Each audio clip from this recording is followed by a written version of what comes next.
full review of the Google Pixel 3, and aka one of the best budget Android phones around.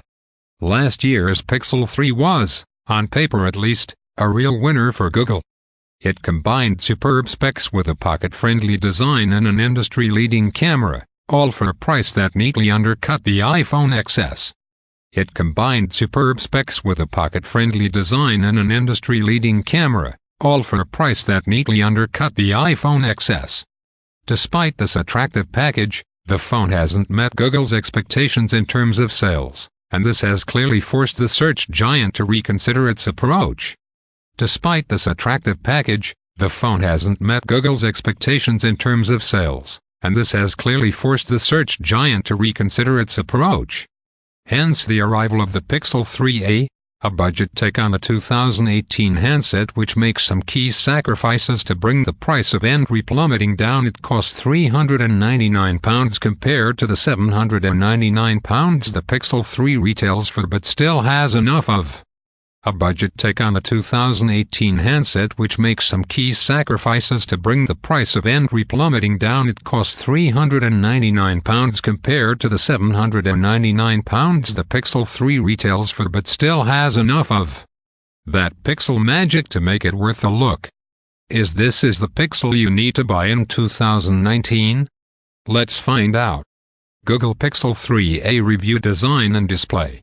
The most obvious is the inclusion of a 3.5mm headphone socket on the top of the device, which will make fans of wired connections rejoice. The most obvious is the inclusion of a 3.5mm headphone socket on the top of the device, which will make fans of wired connections rejoice. The second is the fact that the Pixel 3a is fashioned from plastic rather than glass and metal, and this not only gives the phone a different feel in the hand. The second is the fact that the Pixel 3a is fashioned from plastic rather than glass and metal, and this not only gives the phone a different feel in the hand, it also makes it a lot lighter than the original Pixel 3.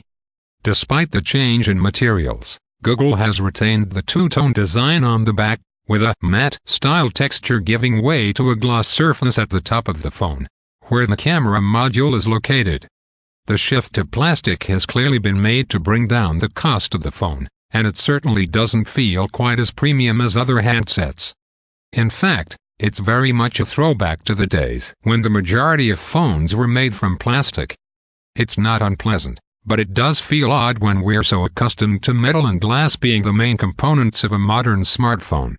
There's no dust or water resistance, either. They've also been cut in order to keep the TRRP as low as possible. On the back of the device, you'll find the fingerprint scanner, which is just as fast and accurate as of the one on the original Pixel 3.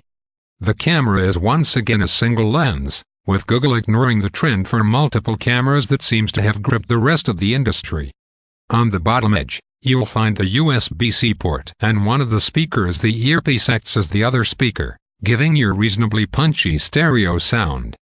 Now, if you've been following the Pixel 3 screen saga as closely as we have, then you'll be keen to learn more about the panel on the 3a. To cut a long story short, the original Pixel 3 was saddled with a terrible LG-made old screen which, as well as suffering from serious tone shift issues, was prone to freaking out like a disco light in certain conditions. Hundreds of Pixel 3 users took the web to express their displeasure with this problem, and it's not known for if Google ever fixed it, as it appeared to be a hardware and not a software problem.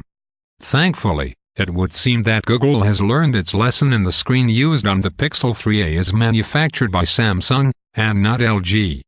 While it's not up to the lofty standards of the old screens seen on the likes of the Galaxy S10, it's still a very capable panel.